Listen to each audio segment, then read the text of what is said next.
All right, just got to the gym. This is something new I am going to be delivering to you guys every other week, maybe even more if you guys like these. But what I want to do today is actually walk you through a workout from the Boom Boom Elite membership site. So today we are going to do a functional upper body training session. The cool thing about this is that volume and frequency are really just tools to elicit different changes, and depending on your experience lifting, we can kind of scale those up and down. So this workout could be one of 4 or one of 6, depending on how advanced you are. What I mean by this is you can either do an upper lower split, meaning you would do upper lower, take a rest day, upper lower, take a couple more rest days, or you can cycle 6 in a row. So you would go upper lower, upper lower, upper lower, and then finally take a rest day. Again, the more advanced you get, the more volume you can not only handle, but you probably need to create better changes. So before I rant any further on the what, why, and how, let's dive into this exercise.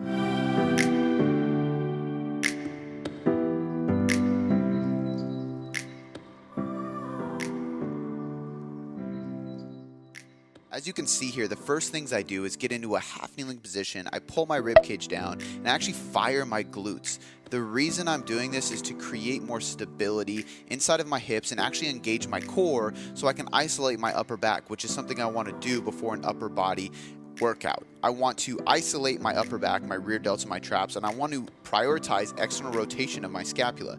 This is going to set me up to press and to move my upper body with heavy weight safely. After I go through the face pull, I'm going into a Plyo Box Push Ups, and the reality of this one is simple. I'm priming my nervous system in the horizontal pressing movement.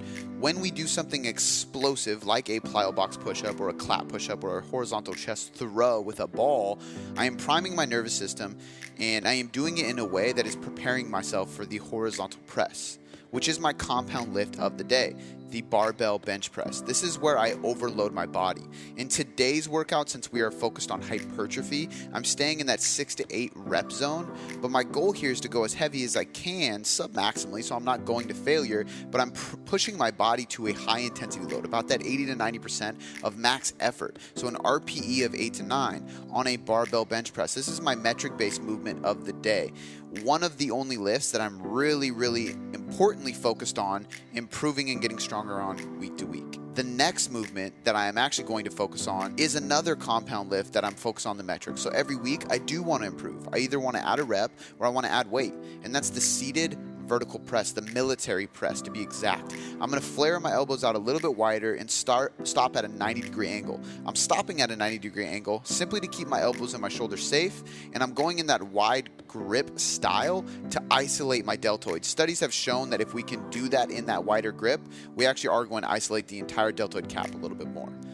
After this, I move into my accessory movements. So these are the movements that I can actually change a little bit more week to week. I can switch up my grips, I can switch up the equipment I'm using, but the goal here is to build muscle, isolate muscle groups, and use movement patterns that are joint friendly and going to enhance those 2 compound lifts that we just went through, the bench press and the horizontal press. This is one of my favorite movements, and it's the chest supported row. It allows me to roll my shoulders forward and actually get a stretch in my lats and then really prioritize scapular retraction before I even pull, crushing the handles and creating maximal tension in my lats and in my mid back.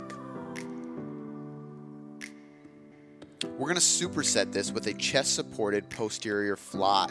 As you can see, I really just like to annihilate the posterior chain, and I think that's really important. Everybody who wants a functionally aesthetic body, so a body that doesn't only look good, but actually performs well and can last long in the gym, you should be doing 2 to 3 times as much posterior chain movement, so backside, as anterior chain, so front side. And that means I'm going to do more pulling than pressing. Once we get through all these, we're actually going to move more and more into isolation exercises. This one is the dumbbell seated lateral raise, and the big key cues here are going to be not going at a strictly lateral angle, but actually letting your arms go a little bit forward and rotating those pinkies to the front to isolate the rear delts a little bit more.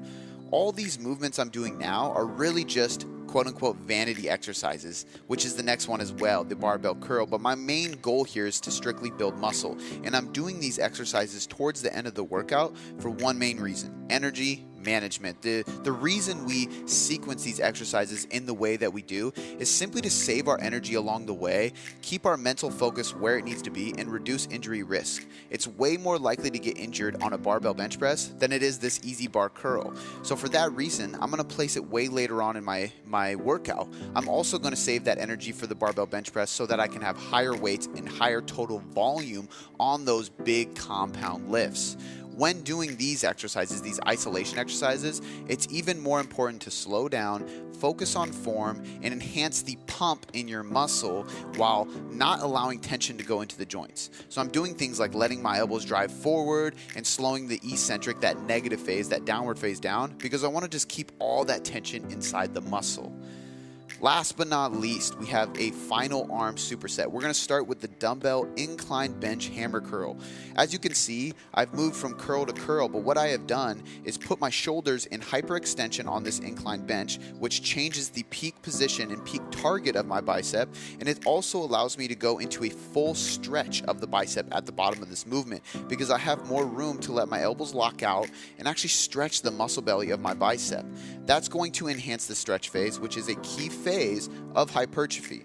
Last but not least, you just saw I'm doing these quarter reps. This is something I stole from John Meadows, the mountain dog himself, which is a very, very well-known and intelligent bodybuilder. But the reason for this is simple. If I can add a little bit more tension at the end of the movement, and it takes less energy for me to do quarter reps than full reps, so once I basically get to the end of the rope and I cannot do any more full reps, I'll do as many quarter reps as I can just to build more tension and create more total volume. The last exercise on today's workout is going to be the tricep pushdown, a very good exercise to just isolate my triceps without having any shoulder or elbow pain. I find the pushdown to be one of those exercises that really does isolate the muscle without causing joint pain, which is why we choose it here. And again, I'm just focusing on a full range of motion, pausing at the bottom and locking out.